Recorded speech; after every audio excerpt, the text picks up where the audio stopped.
పేరుకు తెలుగు నటి అయినా కూడా తెలుగులో తప్ప అన్ని భాషల్లో నటిస్తోంది మంచులక్ష్మి. కొన్ని రోజులుగా ఈమె తెలుగు సినిమాలు అస్సలు చేయడం లేదు. ఒక విధంగా చెప్పాలంటే సినిమాలు మానేసింది. 2011లో అనగనగా ఒక ధీరుడు సినిమాతో నటిగా పరిచయమైన మంచులక్ష్మి ఆ తర్వాత గుండెల్లో గోదారి సహా చాలా సినిమాల్లో నటించింది. అయితే ఇప్పటి వరకు బ్రేక్ ఇచ్చిన క్యారెక్టర్ ఒక్కటంటే ఒక్కటి కూడా లేదు. అందుకే తెలుగు ఇండస్ట్రీకి బ్రేక్ ఇచ్చి బాలీవుడ్లో ప్రత్యక్షమైంది మంచులక్ష్మి. అన్నట్టు తెలుగులోకి రాకముందు ఆమె హాలీవుడ్లో కొన్ని షోలు కూడా చేసింది. ఇక ఇప్పుడు బాలీవుడ్లో కరణ్ జోహార్ రియాలిటీ షోలో పార్టిసిపేట్ చేస్తోంది.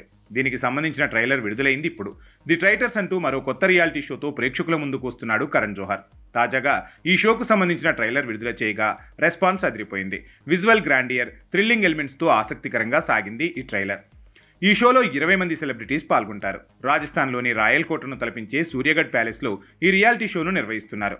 ఈ షోలో ట్రైటర్స్ అంటే ద్రోహులుగా పిలువబడే కొందరని కరణ్ జోహార్ రహస్యంగా ఎంపిక చేస్తాడు. మిగతా కంటెస్టెంట్లు ఆ ద్రోహులు ఎవరో కనుక్కోవాలి. ఒక రకంగా ఇది కూడా బిగ్ బాస్ షో లాగే ఉంటుంది. కాకపోతే అక్కడ ఇక్కడ టాస్కులు డిఫరెంట్గా ఉంటాయి. కరణ్ జోహార్ ఎంపిక చేసిన ఆ ద్రోహులు ఎవరో కనుక్కోకపోతే వాళ్ళు అటు నుంచి ఎలిమినేట్ అంటే హత్య చేయబడినట్లు అర్థం. ఇందులో కరణ్ కుండ్రా, రాజ్ కుంద్రా, రాఫ్తార్, జాస్మిన్ బాసిన్, జనత్ జుజైర్, ఉర్ఫీ జువేద్, మహీబ్ కఫూర్ తదితరులు పాల్గొంటున్నారు. ఈ రియాలిటీ షోలో టాలీవుడ్ నటి మంచులక్ష్మి కూడా కంటెస్టెంట్గా పాల్గొంటోంది.